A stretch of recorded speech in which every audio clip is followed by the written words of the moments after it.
अस्सलामु अलैकुम वरहमतुल्लाहि वबरकातुहू।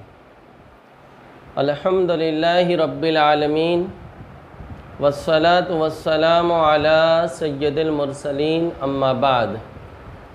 मेरे प्यारे आका सल्लल्लाहु ताला अलैहि वसल्लम के प्यारे दीवानों, नमाज के अहकाम व मसाइल में आज इंशाअल्लाह रहमान बीमार की नमाज के मसाइल शरइया, मरीज़ किस तरह नमाज अदा करे, मरीज़ को कब ये रुख्सत है, कब ये इजाज़त है कि वो बैठ कर नमाज पढ़ सकता है या लेट कर नमाज पढ़ सकता है। इंशाअल्लाह उसके अहम मसाइल आपके गोशगुजार किए जाएंगे। अल्लाह ताला हम सबको सेहत व तंदुरुस्ती सलामती अता फ़रमाए। लेकिन याद रखें, ज़िंदगी में मर्ज़, कमज़ोरी, बुढ़ापा ये फ़ितरी अमल है, ये हर इंसान के साथ पेश आता है। और नमाज ऐसा अज़ीम फ़रीज़ा है कि किसी भी सूरत में वो माफ़ नहीं है जब तक उज़्र शरई न पाया जाए। वो कौन सा मरीज़ है जिस पे नमाज माफ़ हो जाती है, वो कौन सा मरीज़ है जिस पर क़ज़ाएँ भी माफ़ हो जाती हैं। इन सारे मसाइल पर आज इंशाअल्लाह क़दरे तफ़सीली गुफ्तगू आपके दरमियान करना चाहेंगे। मेरे प्यारे आका अलैहिस्सलातु तस्लीम के प्यारे दीवानों, जो शख्स बीमारी की वजह से या बुढ़ापे की वजह से, कमज़ोरी की वजह से खड़ा ना हो सकता हो तो वो बैठ कर नमाज़ पढ़े, और जो बैठ कर भी पढ़ने से कासिर हो तो वो लेट कर नमाज पढ़े। लेट कर इस तरह नमाज पढ़े कि सिमते किबला पैर कर ले, घुटने खड़े रखे और सर के नीचे कुछ ऊंचा तकिया रख ले ताकि उसका चेहरा सिमते किबला हो जाए। आजकल हॉस्पिटल वगैरह में ऐसे बेड रहते हैं कि वो पैर की जानिब से हाफ उठ जाता है और चाहे तो सर की जानिब से आधा उठा लिया जाए। तो नमाज में सर का हिस्सा ऊंचा कर ले या कुछ ऊंचा तकिया वगैरह रख ले ताकि उसका चेहरा सिमते किबला हो जाए। इस तरह से वो नमाज अदा करे। नाफ के नीचे हाथ बांध ले, रुकू में गर्दन झुकाए और सजदे में रुकू से ज़्यादा झुकाए। रुकू में जितना झुका था सजदे में उससे ज़्यादा झुके। याद रखें, मरीज़ या कोई कमज़ोर शख्स जो इशारे से नमाज पढ़ता है बैठ कर या लेट कर, उस पर ये लाजिम है कि सजदे का झुकाव रुकू से ज़्यादा होना चाहिए, बराबर भी नहीं, ज़्यादा हो तो उसकी नमाज होगी। और अगर सजदे का झुकाव रुकू की हद तक रहा या रुकू से कम रहा तो अल्लाह अकबर, उसकी नमाज नहीं होगी। बहुत से लोग बैठकर नमाज पढ़ते हैं तो जब वो सजदे में जाते हैं तो अपना हाथ हवा में छोड़ देते हैं। जब ऐसे हाथ हवा में छोड़ देते हैं, रुकू में हाथ घुटने पे रखते हैं तो घुटने से उनको सपोर्ट मिलता है, तो बहुत हद तक उनकी पीठ जो है झुक जाती है। लेकिन सजदे की हालत में जब वो हाथ हवा में छोड़ देते हैं, उनको कुव्वत नहीं मिलती है, सहारा नहीं मिलता है, तो बेचारे कमज़ोरी की बुनियाद पे ज़्यादा झुक नहीं पाते हैं, या झुकते भी है तो उनका झुकाव रुकू के बराबर तक होता है, तो उस मरीज़ की नमाज नहीं होगी। इसलिए जो इस हालत में है, इशारे से बैठकर पढ़ते हैं या लेट कर पढ़ने की कंडीशन है, तो इसका वो भरपूर ख्याल रखें कि सजदे में जो झुकना है वो रुकू से बराबर नहीं बल्कि उससे ज़्यादा होना चाहिए। तो पीठ के बल लेटकर इस तरह से नमाज पढ़े, रुकू में गर्दन झुकाए और सजदे में उससे ज़्यादा झुकाए, जैसा कि आपने समाअत किया। इसी के साथ साथ दाईं या बाईं करवट भी लेट कर नमाज पढ़ सकता है। अगर जैसे किसी की पुश्त जो है जल गई है, खुदा न करे कोई गहरा ज़ख्म है और वो पीठ के बल नहीं लेट सकता है, तो जाहिर सी बात है वो करवट लेटेगा। तो दाईं करवट भी लेटकर नमाज पढ़ सकता है, किबला रू चेहरा कर ले। जैसे उमूमन हम सीधी करवट सोते हैं तो चेहरा हमारा सिमते किबला हो जाता है, या बाईं करवट भी लेटकर नमाज पढ़ सकता है, शर्त यह कि चेहरा सिमते किबला हो। और रुकू में वैसे ही इशारे से रुकू करेगा लेटे लेटे, और सजदे में उससे ज़्यादा झुकेगा। मेरे प्यारे आका अलैहिस्सलाम के प्यारे दीवानों, जिन नमाज़ों में क़याम फ़र्ज़ है वो नमाज हरगिज़ बैठ कर नहीं होगी। 5 वक्ता फ़र्ज़ नमाज, जुमा, ईदैन, वित्र, फ़ज्र की 2 रकअत सुन्नत मुअक्कदा, नमाज जनाजा, इनमें क़याम फ़र्ज़ है। लिहाजा बग़ैर उज़्र शरई के, सही उज़्र के हरगिज़ बैठ के नहीं होगी।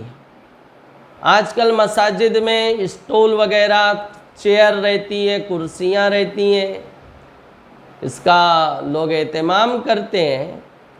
और बाज़ मरतबा ये देखा गया कि मामूली तकलीफ़ है, हल्का सा सर दर्द है, थोड़ी सी हरारत महसूस हो रही हो, बैठ के नमाज़ पढ़ते हैं। तो ये मामूली सी तकलीफ़ में बैठकर नमाज पढ़ने से नमाज नहीं होगी। ऐसा मर्ज़ है कि वो खड़ा नहीं हो पाता उसमें, या इतना बूढ़ा या इतना कमज़ोर है कि खड़ा नहीं हो सकता है वो। अब जैसे 4 रकत वाली नमाज है तो 2 रकत की मिकदार खड़ा रह सकता है, फिर थक जाता है तो अब बैठेगा 2 के बाद, या 1 रकत खड़े रहकर पढ़ सकता है, या सूरह फातिहा की मिकदार, या फरमाया तकबीर तहरीमा अल्लाहु अकबर, इतना खड़े रहकर कह सकता है। और इसमें भी ये तफसील है कि अपने कदमों पर नहीं खड़ा रह सकता, दीवार का सहारा लेकर खड़ा रह सकता है, तो दीवार के सहारे से खड़ा रहेगा जितनी देर रह सकता है।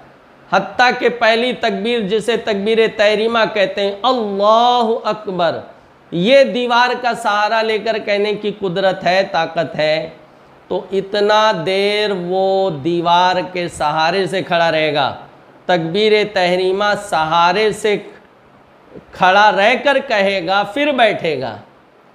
अगर उसने बैठकर नमाज शुरू की, उसकी नमाज नहीं होगी। अगर वो सोचे मैं बैठे बैठे नमाज पढ़ लूँ, तो उसकी नमाज नहीं होगी, क्योंकि जितनी देर खड़े रहने की ताकत है उतना क़याम फ़र्ज़ है उस पर। हाँ, दीवार के सहारे से भी खड़े रहने की ताकत नहीं है, तो अब हुक्म है बैठ कर पढ़ो, या बैठ कर नहीं पढ़ सकता, बैठ कर चाहे ज़मीन पर बैठ के पढ़ो, चाहे चेयर पर बैठ के पढ़ो, दोनों की इजाज़त है। हाँ, चेयर पर बैठेंगे तो ये याद रखें आप नमाज में हैं, अल्लाह की इबादत में हैं, और इबादत इंतहाई दर्जे की आजिज़ी अल्लाह की बारगाह में, इसे कहते हैं इबादत। बाज़ लोगों को देखा वो हाथ बांध के नमाज पढ़ रहे हैं और ऐसे टेक लगा के बैठे। तुम ऑफिस में नहीं बैठे हो, अल्लाह की बारगाह में हो। शरीयत ने तुम्हें रुखसत दी है, तो ये नहीं है कि आप टेक लगाकर नमाज पढ़ेंगे, फिर अदब कहाँ रहा। हाँ, अगर कोई वाकई किसी को ऐसा मसला है कि पीठ वगैरह में शदीद दर्द होता है, तो फिर उसको उसकी भी इजाज़त होगी, लेकिन जिसे नहीं है तो उसे टेक नहीं लगाना चाहिए। तो दोनों कर सकते हैं आप, चेयर पर बैठकर पढ़ें या ज़मीन पर बैठकर पढ़ें। बाज़ लोगों को ज़मीन पर बैठने से और ज़्यादा तकलीफ़ होती है, जोड़ वगैरह में दर्द है, तो वो बहरहाल कुर्सी पे बैठकर पढ़ सकता है, लेकिन इन बातों का लिहाज रखे जो बताया गया। और इसकी भी कंडीशन नहीं है तो लेट कर पढ़ेगा। लेट कर कैसे पढ़ेगा उस पर गुफ्तगू हो चुकी। और लेट कर इशारे से पढ़ने की भी ताकत नहीं है, तो अब उस पर नमाज साकित हो जाती है। और 6 वक्त इसी हालत में गुजर जाएं, यानी छठी फ़र्ज़ नमाज का वक्त भी ख़त्म हो जाए तो उसकी कज़ाएँ भी उस पर माफ़ हो जाती हैं। कज़ा का भी हुक्म नहीं उसको दिया जाएगा, यानी सेहत आने के बाद, शिफा हासिल होने के बाद उसकी कज़ा का भी हुक्म नहीं रहेगा उस पर। तो नमाज माफ़ कब है? ऐसा मर्ज है, इतना कमज़ोर है कि लेट कर सर के इशारे से भी पढ़ने की ताब नहीं है तो नमाज माफ़ है। आज ये जो दंदनाते फिरते हैं, नमाज नहीं पढ़ते हैं, तंदुरुस्त हैं, कुव्वत है, सेहत है, जवानी है और नमाज नहीं पढ़ते हैं, तो ज़रा सोचे नमाज माफ़ किन पर है? उन मुसलमानों पर माफ़ है जो इस दर्जे का कमज़ोर हो। अल्लाह ने तुम्हें सेहत दी है, हदीस पाक है, बीमारी से पहले सेहत को गनीमत जानो, बुढ़ापे से पहले जवानी को गनीमत जानो, मौत से पहले ज़िंदगी को गनीमत जानो, यानी उसका सही इस्तेमाल करो। आज घंटों चौराहे पर दोस्त अहबाब में खड़े रहने की फुर्सत है, घंटों होटलों में जाकर गपशप हुक्का नोशी करने का वक्त है, लेकिन रब की बारगाह में खड़े होने से आजिज़ हो, तौफीक नहीं है लोगों को। तो मेरे प्यारे आका अलैहिस्सलाम के प्यारे दीवानों, तो जो इस दर्जे का कमज़ोर हो गया या ऐसा किसी मर्ज़ का शिकार हो गया, ऐसी किसी बीमारी का, अल्लाह ना करे किसी को ऐसी कमज़ोरी हो, लेकिन बहरहाल इस तरह के मामलात होते रहते हैं, या एक्सीडेंट वगैरह हो गया, सर वगैरह पे चोट आई, बेहोश हो गया, लोग 6-6 महीना 3-3 महीना कोमा में रहते हैं, बेहोशी की कैफियत में रहते हैं। तो छठी की नमाज का वक्त गुजर जाए बेहोशी में, तो वो 6 नमाज भी और उसके बाद जितनी नमाजें इस हालत में जाएंगी सारी की सारी कज़ाएँ भी होश आने के बाद उनकी कज़ाएँ भी उस पर माफ़ होंगी। जिस मरीज़ का ये हाल हो गया कि मर्ज़ की बुनियाद पर वो रुकू सुजूद की रकत की गिनती याद नहीं रख पाता, भूल जाता है, 1 रुकू की जगह 2 रुकू कर लेता है, 2 सजदे की जगह कभी 3-3 करता है, पहली रकत में कायदे में बैठ जाता है, कभी तीसरी में बैठ जाता है, दूसरी में नहीं बैठता है। तो बीमारी के सबब से अगर ये हाल हो गया है तो ऐसी सूरत में उस मरीज़ पर नमाज पढ़ना ज़रूरी नहीं है, यानी उस पर नमाज फ़र्ज़ नहीं रह जाती। नमाज की फ़र्ज़ियत के लिए बुलूग के साथ साथ आकिल होना, अक्ल वाला होना शर्त है, उसकी अक्ल जाती रही इसलिए उस पर नमाज ज़रूरी नहीं रहेगी। बाज़ लोगों को खड़े रहने की ताकत रहती है, उनको तकलीफ़ झुकने में है, कमर में दर्द है, घुटनों में जोड़ में दर्द है, तो रुकू नहीं हो पाता है, सजदा कर ही नहीं पाता है, वो खड़ा रह सकता है। तो याद रखें, बार शरीयत में सदरुश्शरिया अलैहिर्रहमा ने मरीज़ की नमाज के बाब में इस मसले को बयान फरमाया है। इस मसले को उसमें आप देख सकते हैं कि रुकू या सजदा, रुकू या सुजूद अगर कोई इशारे से करता है, वाकई ये कंडीशन है उसकी कि वो रुकू सुन्नत के मुताबिक कर नहीं पाता, सुजूद मसाइल शरिया की रोशनी में नहीं कर पाता, इशारे से करता है, वो इस हालत में पहुंच चुका है, इतना नाजुक है, इतनी ऐसा शदीद दर्द होता है उसको, या दर्द शिद्दत इख्तियार कर जाता है।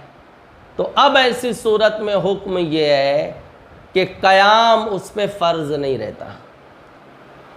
हालांकि खड़े रहने की ताकत है उसको, लेकिन जब कोई नमाज का फ़र्ज़ दीगर फ़राइज़ जैसे रुकू फ़र्ज़ है, सुजूद फ़र्ज़ है, वो इशारे से हो रहा है तो क़याम भी फ़र्ज़ नहीं रह जाता।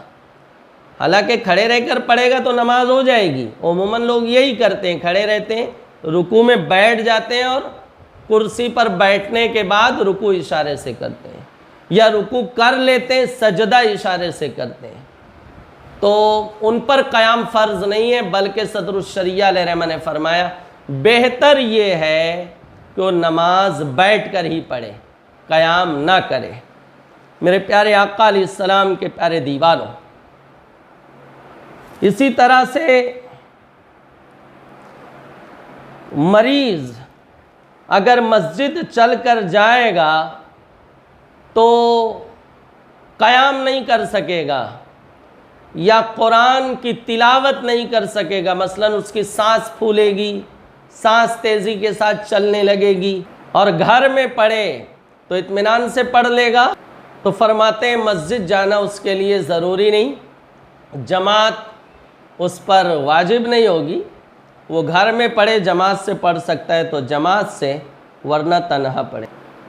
इसी तरह बीमार अगर खड़ा होकर नमाज पढ़े तो क़िरात बिल्कुल ना कर सकेगा तो बैठ कर पढ़े।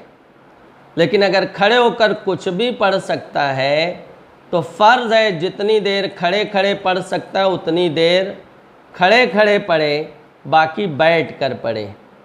इसी तरह मरीज़ अगर मस्जिद जाएगा तो चल कर जाएगा, तो जैसे मसलन उसको सांस की शिकायत है, सांस तेज़ चलने लगेगी। कुछ लोग बेचारे 5-6 कदम चलते हैं तो हाँफने लगते हैं, रुक रुक के जाते हैं। अब वहाँ जाएगा तो उसको बैठ कर पढ़ना होगा, और घर में पढ़ेगा तो ये प्रॉब्लम नहीं होगा। तो फरमाते हैं वो मस्जिद ना जाए जमात के लिए, घर में जमात से हो सकती है तो घर में, वरना इनफरादी तौर पर क़याम जो फ़र्ज़ है उसको अदा करते हुए नमाज अदा करे। इसी तरह मरीज़ के नीचे नजिस बिछौना बिछाए और हालत ये कि बदला भी जाए तो पढ़ते पढ़ते बक़दरे माने नापाक हो जाएगा, तो उसी पर नमाज पढ़े। यूँ ही अगर बदला जाए तो इस कदर जल्दी नजिस तो ना होगा, मगर बदलने में मरीज़ को सख्त तकलीफ़ होगी, तो उसी नजिस ही पर पढ़ ले। मरीज़ के नीचे जो बिछौना बिछाया, हमने बिछाया था तो वो पाक था, लेकिन अब वो नजिस हो गया है। जैसे वो शदीद ज़ख्मी है, खून वगैरह से तहबन आलूदा हो गया है, चादर आलूदा हो गई है। अब नमाज का वक्त है, अब बदला जाए तो मरीज़ को सख्त तकलीफ़ होगी। दिरहम से ज़्यादा निजासत गलीज़ा लग गई है तो धोना फ़र्ज़ है, लेकिन उसके साथ उज़्र शरई है, शदीद तकलीफ़ का उसको सामना करना पड़ेगा। मर्ज़ उसका ज़ख्म बढ़ जाएगा, देर में अच्छा होगा। तो अब ऐसी सूरत में उस मरीज़ की नमाज, उस ज़ख्मी शख्स की नमाज उसी नजिस बिछौने पर हो जाएगी। हत्ता के बाद में दोहराने की भी ज़रूरत, दोहराने की भी हाजत उसको नहीं रह जाएगी। वो नजिस बिछौने पर ही उस नमाज पढ़ ले, उसकी नमाज बहरहाल हो जाएगी।